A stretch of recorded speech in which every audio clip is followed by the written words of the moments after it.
ansioso para retornar com os sermões em Filipenses, porém hoje, de modo excepcional, eu tenho um outro texto, quero que vocês abram, por gentileza, em Atos capítulo 8. Já estou com esse texto no coração, deve ter uns 2 meses, e vocês entenderão por quê. Antes de nós entrarmos no sermão propriamente dito, eu quero dizer algumas palavras, especialmente para aqueles de nós que somos membros, oficialmente falando, desta congregação. Aqueles que nos visitam, que eu acho que não temos aqui, seja com muita ou pouca frequência, ou aqueles que nos assistem pelo YouTube, não se sintam nem um pouco constrangidos, porque não é a minha intenção, como ficará muito claro durante a exposição. Então, queridos membros, embora eu não seja vosso pastor, como ministro da palavra, eu me sinto na obrigação de despertá-los, assim como creio ter sido despertado pelo Senhor já durante os 2 últimos meses. Em nossas últimas assembleias como igreja local, realizadas no mês passado e retrasado, nós fomos lembrados, mais uma vez, do déficit, financeiramente falando, do nosso fluxo de caixa. Eu digo que fomos lembrados porque não é novidade que já há algum tempo nossas saídas, despesas, têm sido maiores que nossas entradas, que nossas receitas. E assim, numa projeção meramente matemática, nós nos vemos obrigados a esperar contra a esperança, para dizer o mínimo. E aí talvez alguém pense, mas irmão Bruno, esse não seria algo mais apropriado para se tratar numa assembleia fechada?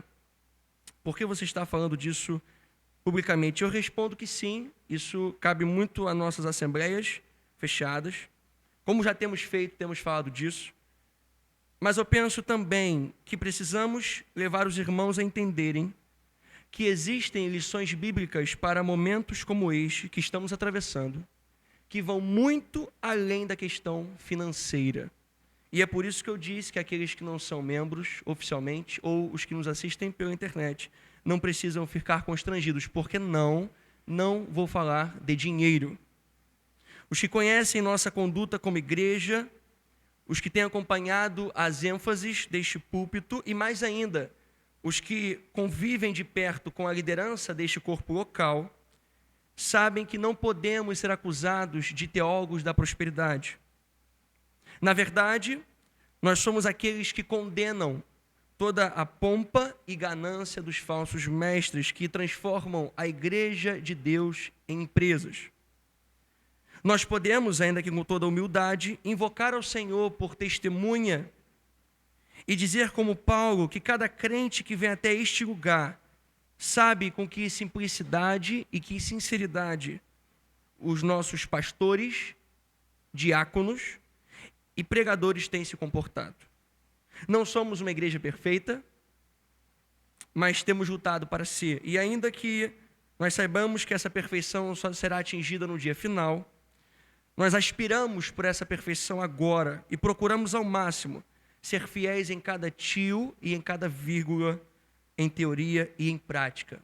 Pois bem, aonde eu quero chegar com isso? Bom, eu já lhes disse que situações como essa nos ensinam muitas coisas. Nos ensinam a ser mais cautelosos e aperfeiçoar a nossa administração financeira, o que já tem sido feito. Pois não criamos nenhum gasto novo de forma irresponsável. Antes, temos, como a maioria dos brasileiros, sentido os efeitos da elevação de preços de muitos serviços, como, por exemplo, água, luz, vocês sabem disso, para não mencionar outros. Momentos como esse nos ensinam também, e esta deveria ser a primeira lição, que estamos orando pouco ou que podemos orar mais, como igreja, não apenas de forma individual, mas como igreja. Agora, julgar que tudo se resume à oração é ignorar nossa responsabilidade como contribuinte. Mas julgar também que tudo se resume às finanças é esquecer-se de que o nosso Deus é soberano. Portanto, nós devemos buscar o equilíbrio. Eu creio que nós temos feito isso. E o equilíbrio consiste em orar bem e contribuir bem, afastando do nosso meio tanto a incredulidade quanto a avareza. Mas eu penso, meus queridos irmãos, que há outra grande lição nisso tudo, e é essa que eu quero passar para vocês nessa noite. A saber, que toda vez que o grande Deus fez sua igreja experimentar momentos difíceis, Ele a conduziu, através de tais momentos, a um grande movimento de propagação do Evangelho. Estou convicto de que Ele deseja fazer isto conosco, e quero usar nessa noite o exemplo da igreja de Jerusalém, um exemplo dentre vários, eu selecionei este em Atos 8, para levá-los a sentir o mesmo que eu tenho sentido nesses últimos 2 meses, e que o Espírito Santo testifique nos vossos corações o que devemos fazer e como devemos fazer. Amém? Atos capítulo 8, levaremos do verso 1 até o verso 4.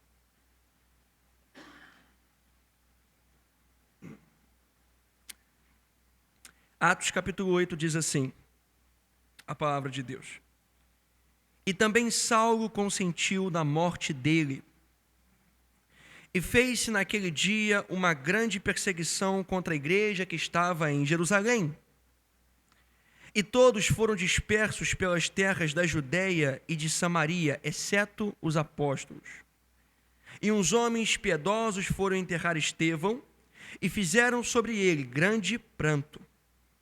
E Saulo assolava a igreja, entrando pelas casas, e, arrastando homens e mulheres, os encerrava na prisão.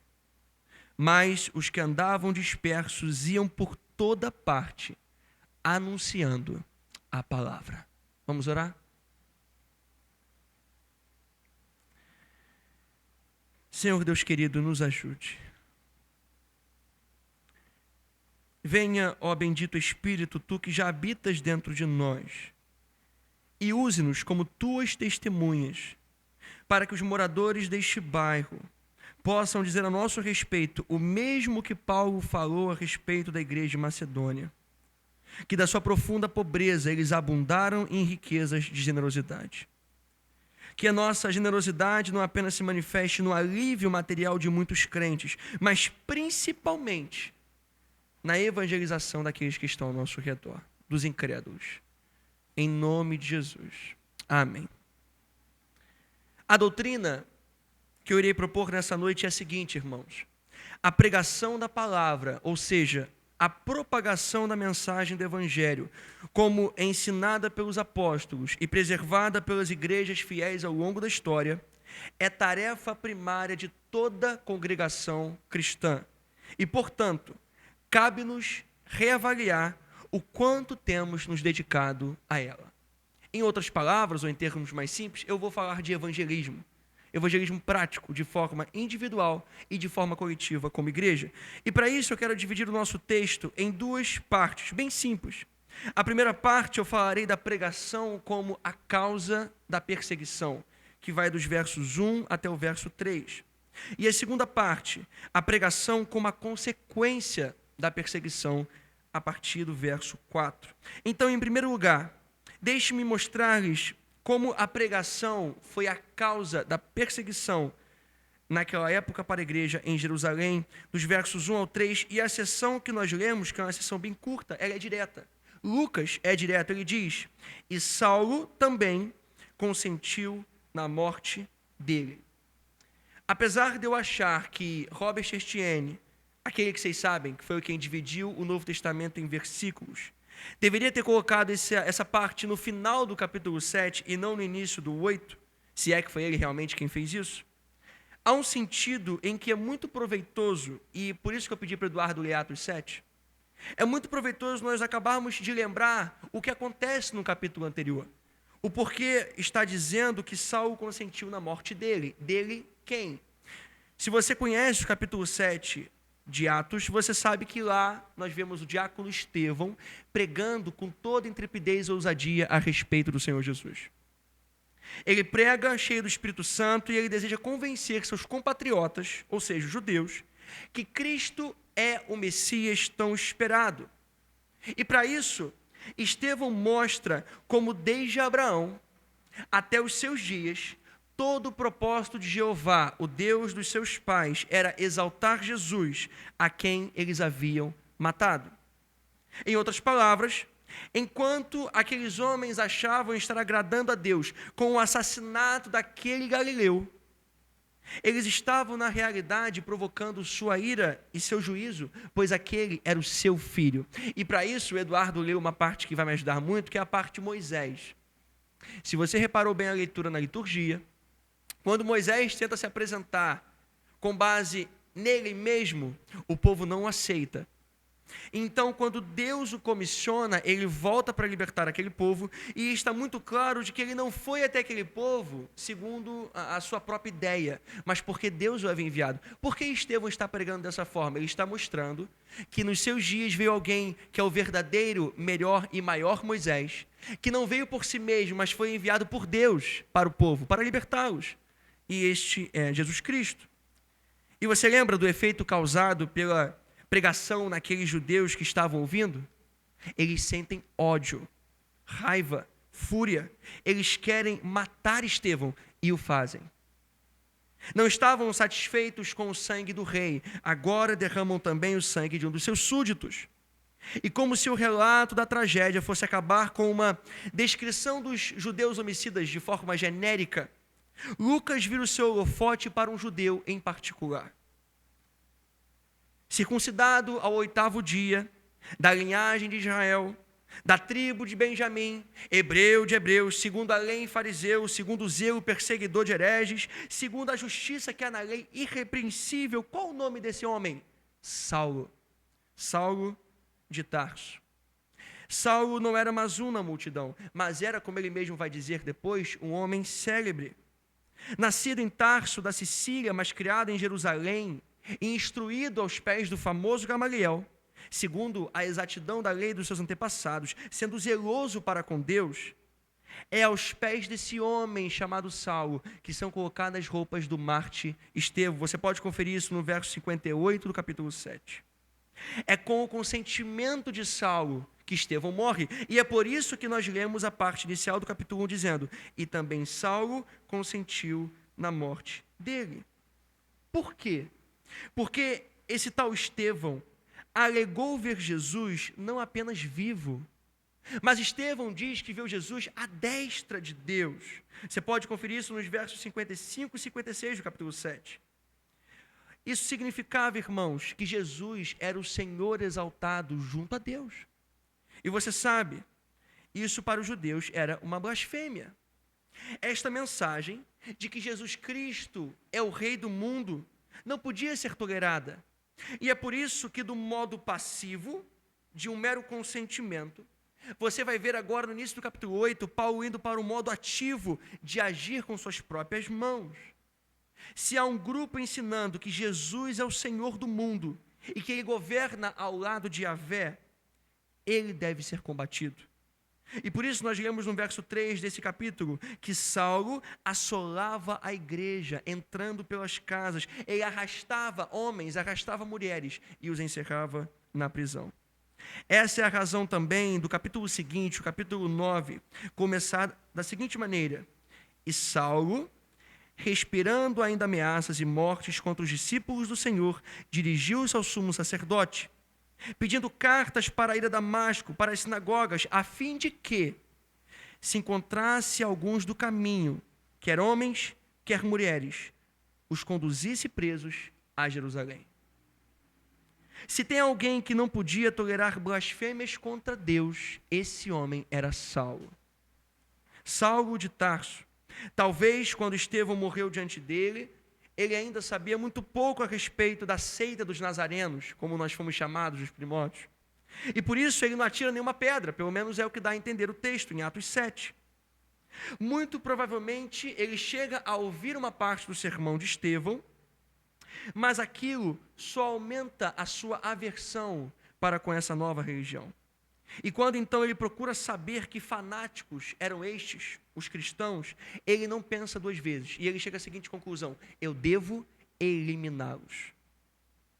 Eles estão ensinando algo blasfemo e por isso eles devem ser extirpados do meio de Israel. Essa era a consciência, a mentalidade judaica naquele tempo.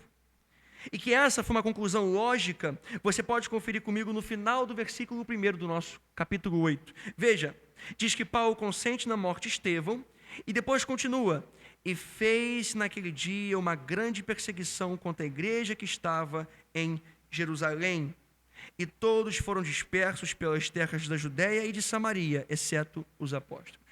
Perceba, o capítulo 7 começa falando de judeus em geral e termina com um judeu em particular, que é o Saulo. Enquanto o capítulo 8 ele faz o reverso. Ele começa falando de um judeu em particular, que é Saulo, e termina falando de judeus em geral. E quem sabe não foi essa a ideia do editor colocar essa construção de tais capítulos, mas sim ou não, nós devemos focar no verso. E o verso nos leva à seguinte pergunta: por que há uma multidão enraivecida contra os cristãos, representada pela pessoa de Estevão? Será que eles não estão satisfeitos com o apedrejamento daquele homem? No capítulo 7, no final do capítulo, Estevão já está morto. Você sabe, ele foi apedrejado. Mas diz que foi feita agora uma grande perseguição, ou seja, aqueles judeus querem mais. Àquela altura, havia apenas uma única igreja, a de Jerusalém. Pensem nisso, só tinha essa igreja. Eles não tinham um edifício como o nosso, vimos aqui nas aulas sobre isso. Eles se reuniam muito nas casas, apesar de não menosprezarem o templo, por isso. E, na verdade, eles sempre estavam no templo, tanto para evangelizar, quanto para orar, de forma conjunta. Aquele não era um templo cristão, é verdade, mas era o templo de Deus, e como tal, era muito apropriado. Mas, visto que eles não entendiam igreja, como nós entendemos hoje, como um lugar físico, mas sim como um ajuntamento de pessoas fiéis que serviam a Jesus, é muito curioso que Lucas registre dessa forma: olha, se levantou uma perseguição contra a igreja. Pense nisso. O que Lucas está querendo mostrar é que essa perseguição não era para derrubar os muros de um edifício. Essa perseguição era para matar pessoas, para prendê-las, para fazê-las sofrer e para matá-las. E de fato, irmãos, foi o que aconteceu. Muitos irmãos nossos foram mortos. Dezenas, a terra bebeu o sangue de muitos justos. E a pergunta é: como isso tudo começou? O que desencadeou essa grande perseguição, essa grande matança, esse grande derramamento de sangue? E a resposta é a pregação fiel de Estevão. A anunciação de Estevão de que Jesus é o Messias enviado por Deus para salvar pecadores. E isso me leva a enfatizar pelo menos duas verdades. Primeira, sem pregação não haveria perseguição. Se depois de serem cheios do Espírito, pense em Atos capítulo 2, os apóstolos e evangelistas tivessem guardado tudo para si, nenhum tumulto teriam causado em Jerusalém. Já pensaram nisso? Vamos ficar aqui cultuando só entre a gente? Mas quem disse que eles poderiam fazer tal coisa? Quem disse que qualquer crente tem liberdade para agir dessa forma? Claro que não. Jesus Cristo disse em Mateus capítulo 10, versículo 27, olha, o que vos digo em trevas, anunciai na luz.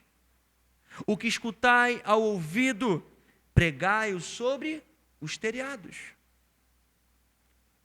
Se aqueles discípulos tivessem se trancafiado em alguma casa, aqueles homens e mulheres cristãos teriam escondido o remédio dos doentes, o único remédio que combate as trevas e que salva não só o corpo, mas a alma de forma eterna. Como eles poderiam fazer isso? Se eles houvessem agido assim de forma covarde, com tamanho egoísmo, quão imorais aqueles crentes seriam? Porque qual o comando que eles ouviram de Jesus em Marcos capítulo 16, verso 15? Ide por todo o mundo e pregai o evangelho a toda criatura. Então eles pregaram. Para todos que podiam, a todo lugar que iam, eles pregavam. Mesmo quando eram intimidados pela autoridade, você pode conferir em Atos capítulo 4, versículo 20, eles dizem o seguinte: não podemos deixar de falar daquilo que temos visto e ouvido. A pregação era a vida daqueles crentes, e a vida daqueles crentes consistia em pregar. Os apóstolos pregavam de forma mais eloquente, é verdade, mas os crentes mais simples não deixavam de anunciar a palavra pela falta de eloquência. No templo, na feira, nas casas, para os vizinhos, eles iam indo. Em todo lugar havia um cristão anunciando que Jesus é o Messias, o Salvador. E foi isso que causou tão grande tumulto e perseguição em Jerusalém. Veja, sem pregação, a perseguição nunca teria começado. Mas também, sem perseguição, nunca haveria uma propagação do Evangelho. Veja, o leitor atento de Lucas não pode deixar de perceber o que ele está fazendo no seu texto. Se você lembra desse livro, é o único livro histórico que temos no Novo Testamento. Quando você vai até o início do livro, Lucas ele diz que eles deveriam ficar em Jerusalém, aqui ele está transmitindo ou reenfatizando as palavras de Cristo. Os discípulos deveriam ficar em Jerusalém até que recebessem poder e então fizessem o quê? Espalhassem a mensagem por Judeia, Samaria e até os confins da terra. Agora repare o que acontece no verso 1, finalzinho do verso que nós lemos, Atos capítulo 8, verso 1. Nós lemos que fez uma grande perseguição contra a igreja que estava em Jerusalém. E o que acontece? Todos foram dispersos. Agora repare o detalhe de Lucas, eu amo Lucas por causa disso. E todos foram dispersos pelas terras da Judeia e de Samaria, exceto os apóstolos. Por que vocês acham, irmãos, que Lucas está detalhando localidades para mostrar que foi exatamente a perseguição que começou contra a igreja que fez com que a igreja avançasse e fosse até os lugares que Cristo tinha designado para ela? Eu não sei vocês, eu me maravilho com isso. A providência de Deus. É inescrutável o caminho da providência de Deus nesse mundo. Acompanhe o fluxo do texto. Deus ordena a pregação. Deus envia a perseguição. Deus provoca uma dispersão, tudo visando sua própria glorificação. Vocês notam? A perseguição como resposta à pregação não era sinônimo de desaprovação de Deus, mas era justamente o oposto. Era o meio pelo qual Deus espalharia os cristãos para fazer aquela mensagem ser alavancada além dos muros de Jerusalém. Como o sofrimento de José resultou na preservação de toda a sua família, a perseguição contra a igreja resultou exatamente no seu crescimento. E como já dito, Lucas faz questão de pontuar que os primeiros lugares aonde o evangelho chegou, além de Jerusalém, foram Judeia e Samaria, para que nós lembrássemos do início do livro. Ora, está se cumprindo a predição, o mandato, a ordem, o imperativo de Jesus. A mensagem está alcançando não só os que estão em Jerusalém, mas os que estão em Judeia e Samaria, e ela está indo até os confins da terra. Nós vimos aqui nas aulas de história da igreja, que é o que tem acontecido até hoje. É o poder da mensagem do evangelho. E assim eu chego no meu segundo ponto. Eu falei da pregação como a causa da perseguição, e agora eu quero falar da pregação como a consequência da perseguição, no verso 4. Veja, que a pregação fervorosa da mensagem cristã desencadeou a perseguição, já foi demonstrado.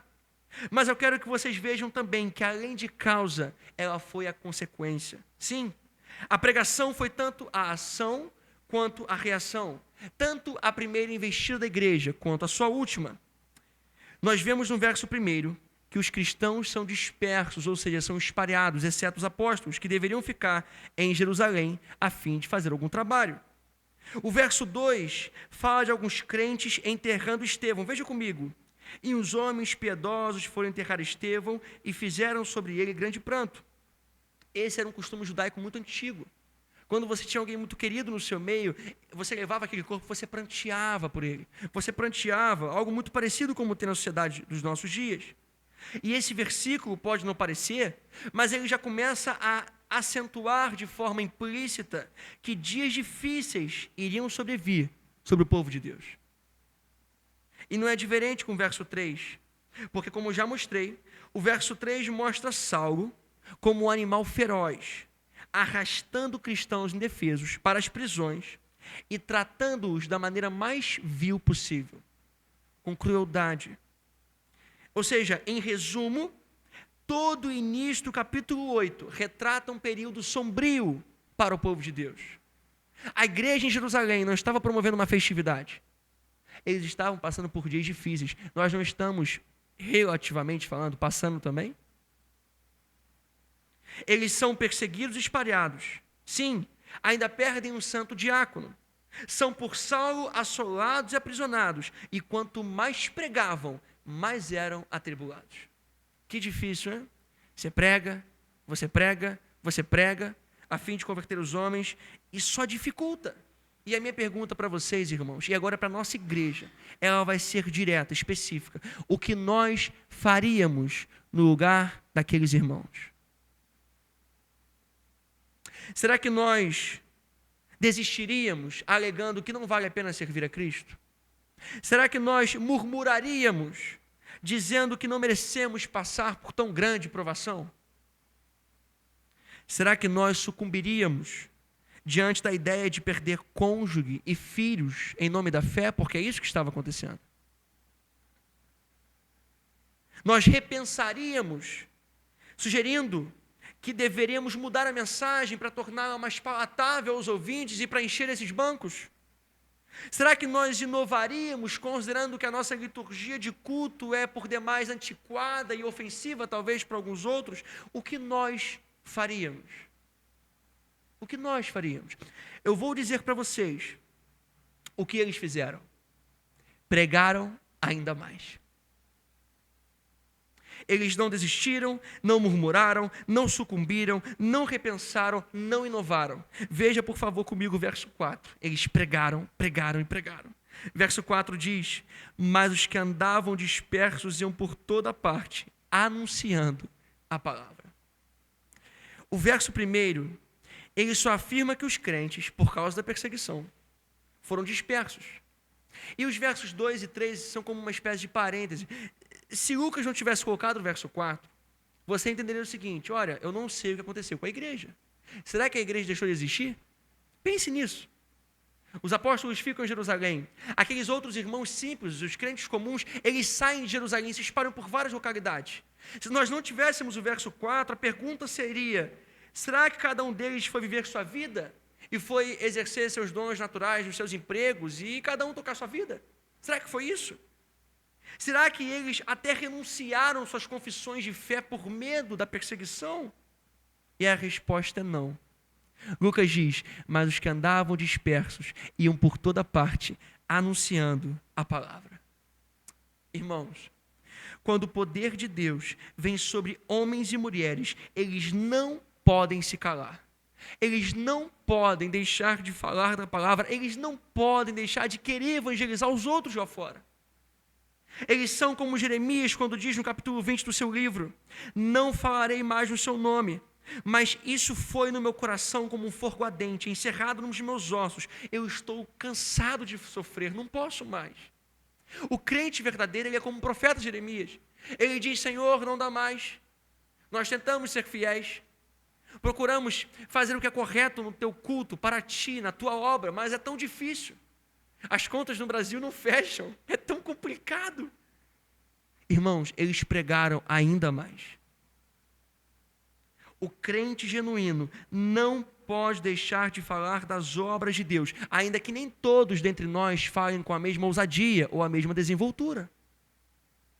É verdade, uns foram chamados para serem mestres, outros para serem evangelistas, e como tais, segundo a capacitação do Espírito, eles expressam de forma melhor, com mais naturalidade.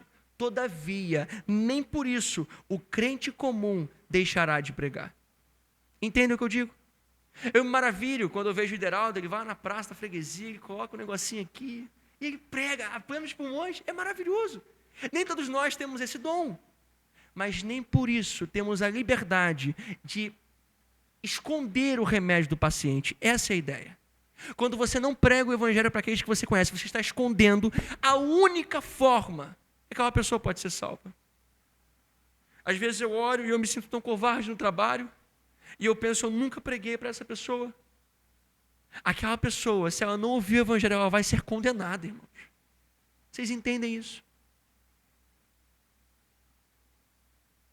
O cristão genuíno, ele é como o salmista, quando diz no Salmo 145, verso 5, Senhor, eu falarei da tua magnificência gloriosa e das tuas obras maravilhosas. Foi por isso que Charles Spurgeon afirmou que todo cristão, ou ele é um missionário, ou ele é um impostor. Não existe um cristão que está apático de tal forma que ele não fale de Cristo aos outros, que ele não anuncie Cristo. O menor dos santos, ele é como o profeta Amós. Vocês já leram o livro de Amós? Capítulo 7, versos 14 e 15, eu amo esse livro. Amós diz, olha, eu não sou profeta, eu não sou filho de profeta, mas eu tenho uma palavra do Senhor para anunciar a vocês. Você deve se portar dessa maneira para com o incrédulo. Você sempre tem uma mensagem, ainda que não seja eloquente, você sempre terá uma mensagem para pregar para o mundo lá fora. Os que andavam dispersos iam por toda parte anunciando a palavra. A pregação foi a causa da perseguição e a pregação foi a consequência da perseguição. E assim eu quero fazer algumas aplicações para nós. Eu creio, irmãos, que este momento difícil que estamos atravessando não é para nos desanimar. Não é para que nós pensemos em algumas novas estratégias. Não é para que nós inovemos na obra de Deus. E muito menos para que nós julguemos que Ele está nos desaprovando de forma necessária. Não é isso. Estamos sim sendo despertados, mas eu penso que esse despertamento é um momento claro de que Deus está dizendo, olha, anunciem a minha palavra, a sã doutrina lá fora. Lá fora. Preguem para os vizinhos. Preguem para os vizinhos. E nós podemos fazer isso, irmãos, de 3 maneiras. Eu vou colocar essas 3 para me encerrar. Primeira forma que nós podemos evangelizar ou anunciar a palavra, tanto pela anunciação individual da verdade, quanto pela sua anunciação coletiva. Por individual, eu refiro-me a evangelizar o incrédulo por si mesmo, sozinho, enquanto que por coletivo eu falo de fazermos isto como uma igreja local. Por nós mesmos ou individualmente, podemos escolher pessoas específicas que já conhecemos e evangelizá-las. Um parente, um amigo, um colega de trabalho. Se não temos sabedoria, peçamos a Deus, que a todos dá liberalmente. Ele vai te ajudar. Creia nisso. Quantas vezes, irmãos, eu oro ao Senhor, eu falo, Senhor, me ajuda, me dá uma forma de conseguir falar com aquela pessoa, e eu vejo isso acontecer. Acontece. Orem, peçam a Deus sabedoria. Vocês não sabem por onde começar, orem, peçam a ajuda aos líderes, suguem os seus pastores, os seus diáconos, suguem. Vamos pedir ajuda a eles para fazermos isto. Porque, irmãos, quanto mais evangelizarmos, melhor. Quanto mais pessoas conhecerem o nome de Jesus, melhor. Cristo não vai dizer a nenhum de vocês no dia final, olha, você falou muito do meu nome. Você evangelizou demais. Eduardo, você fez muito a minha obra, Eduardo. Isso não vai acontecer. Infelizmente, o contrário é o mais provável. E veja que além de evangelizar você mesmo, evangelize como um membro deste corpo. E para tanto, quanto mais assíduo, ativo e frequente nesta obra, mais chances você vai ter de fazê-lo. Sua presença neste santuário cristão nunca, ouça isso, nunca é em vão. Porque além de ser edificado, você é uma prova viva ao incrédulo que aqui adentra, que Deus ainda transforma pessoas e que Deus termina a obra que Ele inicia. Se somente o pregador se compromete a estar aqui, se somente o pastor se compromete a vir ao culto, e não os seus ouvintes, para quem ele vai pregar? E se quando os incrédulos nos visitarem, não houver muitos de nós presentes, como eles vão ficar convencidos de que o congregar numa igreja é um mandamento sério a ser considerado? Irmãos, deixe-me dizer algo a vocês. Nós deveríamos ficar muito contentes todas as vezes que o nosso pastor tente se ausentar para pregar em uma igreja lá fora. Sabe por quê? Muitos lugares não ouvem o evangelho. Eles simplesmente não ouvem. Domingo após domingo, alguns homens, falsos mestres, têm subido nos púlpitos e pregado tudo, menos o evangelho.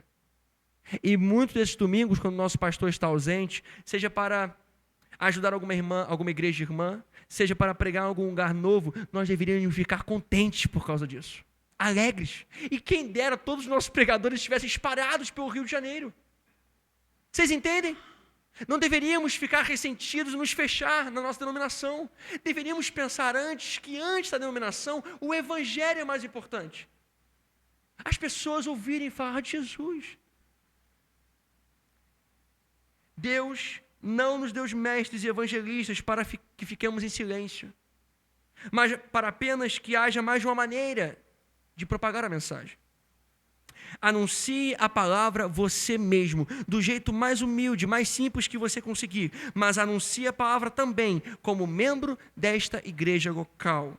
E com isso, novamente, eu quero de forma explícita convocá-lo a comparecer toda vez que um chamamento for feito, seja para um culto, seja para um evangelismo coletivo.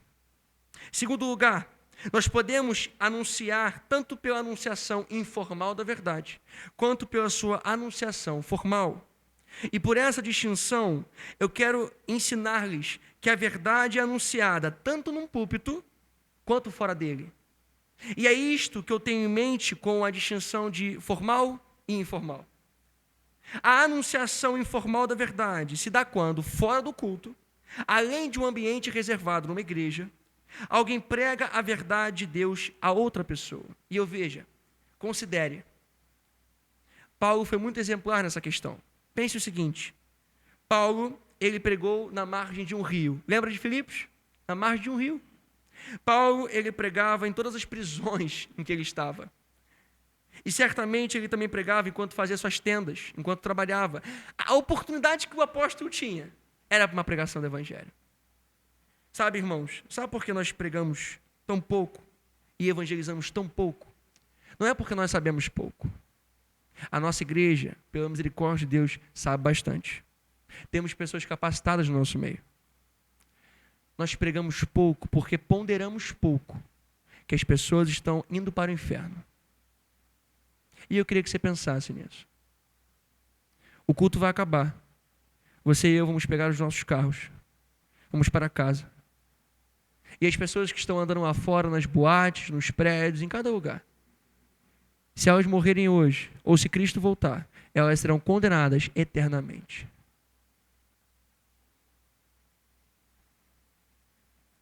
Eu sei que para nós, às vezes, alguns momentos parecem muito triviais. Você faz uma visita a alguém, recebe alguém em casa, está trabalhando.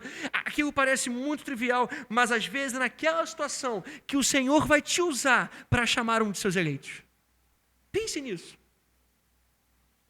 A mulher samaritana foi ao poço fazer o quê? Ouviu uma mensagem? Não. Ela foi buscar água, mas ela foi salva naquele lugar. Zaqueu simplesmente hospedou Jesus a seu próprio pedido. E o que aconteceu? Ele foi salvo naquele dia, na sua casa. Simão Pedro foi pescar, como era de costume, mas Jesus o visitou em seu trabalho e ele foi salvo. Quantos outros exemplos eu poderia reivindicar? Exemplos do cotidiano, do dia a dia. O mesmo se deu, por exemplo, com Levi. Você lembra de o que Levi estava fazendo quando ele foi chamado por Jesus? Mateus. Ele era um cobrador de impostos. Ele estava trabalhando. E Cristo diz para ele, segue-me. E salva aquele homem. Irmãos, Deus pode salvar seu colega de trabalho enquanto ele arruma caixas, organiza setores, faz contas, esfrega o chão ou ministra aulas. Sim. O Senhor pode, como lhe agrada muitas vezes, trazer alguém a Cristo, enquanto este alguém está totalmente alienado à religião. Enquanto este alguém detesta um culto como este. Enquanto este alguém menospreza os seus servos. Seus parentes não vêm à igreja para ouvir a palavra quando você os convida, faça a igreja ir até eles, pregando a palavra a eles. Seja um Obadias na corte de Acabe ou um Daniel no reino de Nabucodonosor. O que nós não podemos fazer é menosprezar o poder de Deus, como se Deus somente agisse dentro dessas quatro paredes.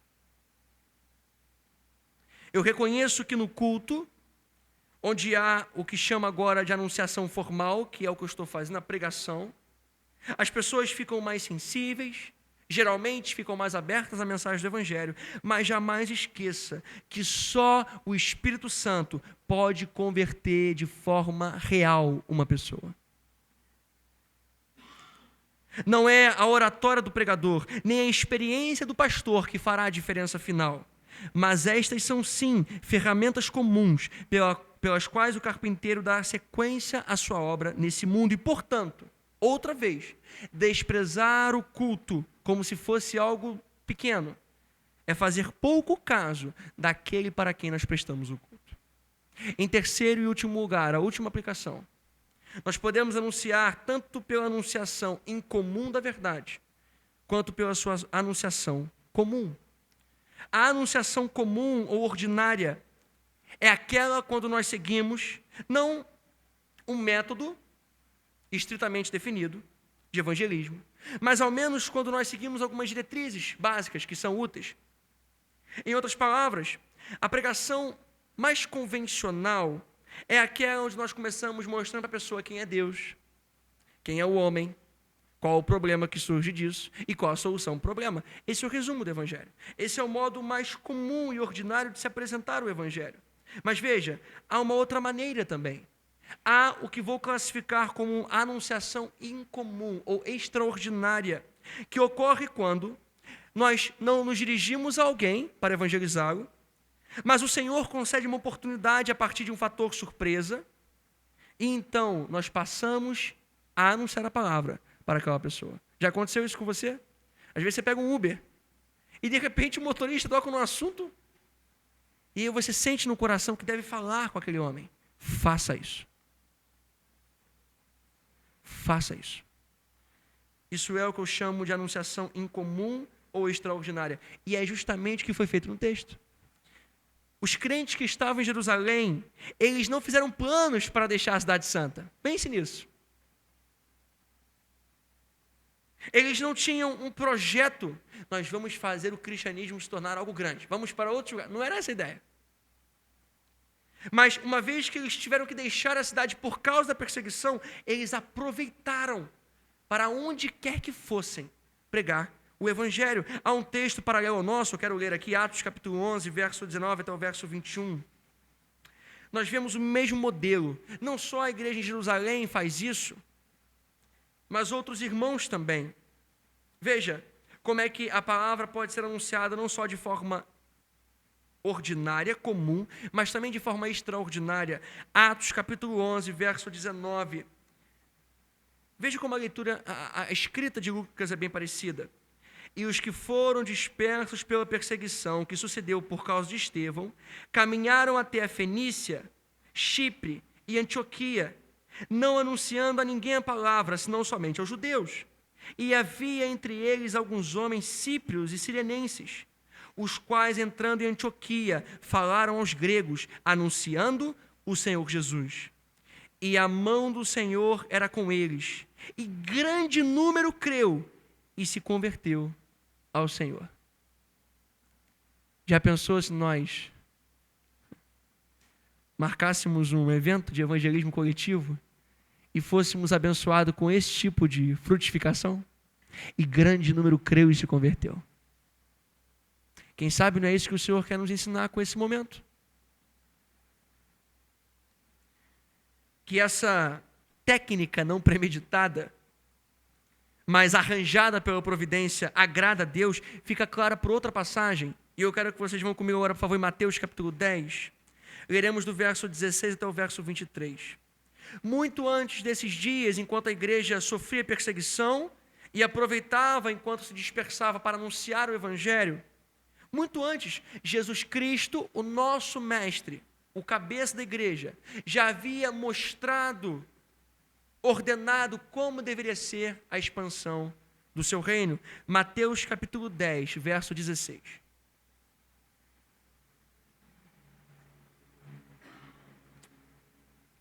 Vamos ler até o verso 23. Cristo diz, Mateus 10, verso 16: Eis que vos envio como ovelhas ao meio de lobos. Portanto, sede prudentes como as serpentes e inofensivos como as pombas.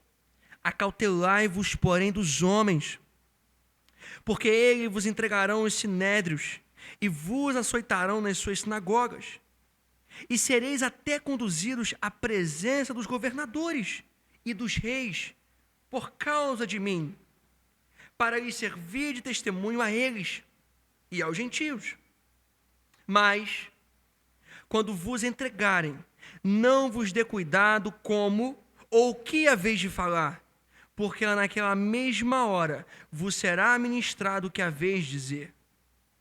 Porquanto não sois vós quem irão falar, mas o Espírito de vosso Pai é que fala em vós. E o irmão entregará à morte o irmão, e o pai o filho. E os filhos se levantarão contra os pais e os matarão. E odiados de todos sereis por causa do meu nome, mas aquele que perseverar até o fim, esse será salvo. Quando, pois, vos perseguirem nesta cidade, fugi para outra, porque em verdade vos digo que não acabareis de percorrer as cidades de Israel, sem que venha o Filho do Homem.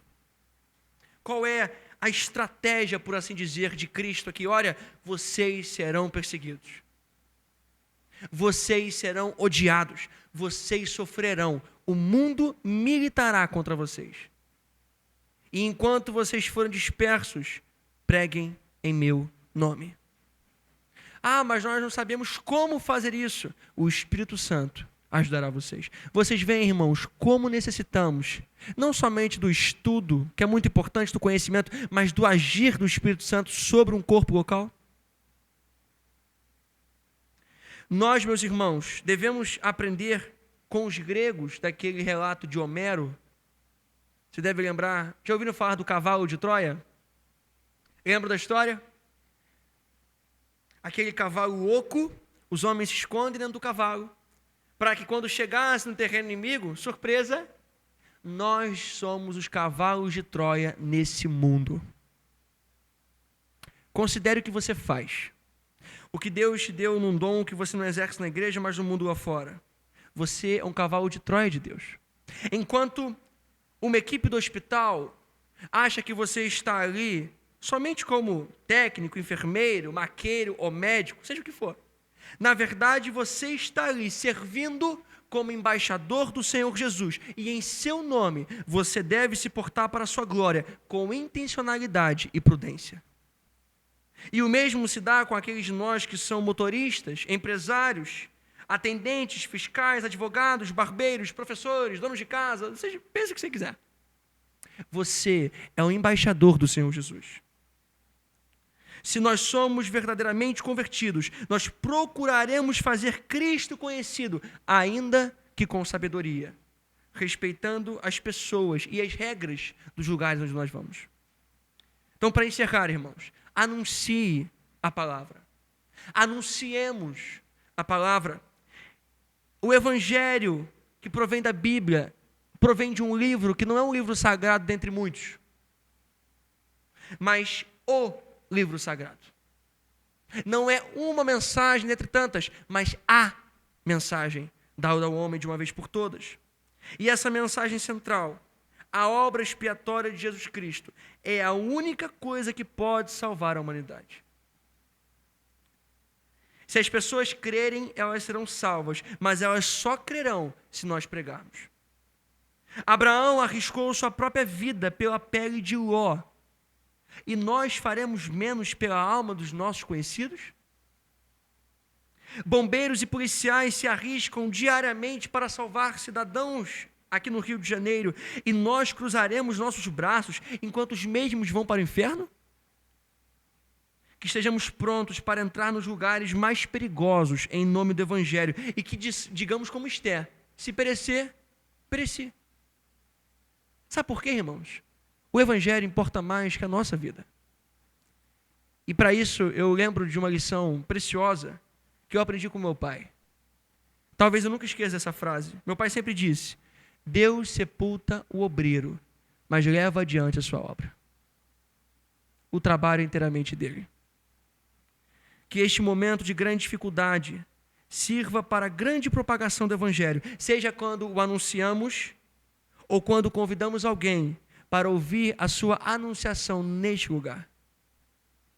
Amém. que os irmãos se sintam encorajados e que possamos, inclusive, chamar mais pessoas para adentrar esse lugar e ouvir a mensagem de Deus. Vamos orar.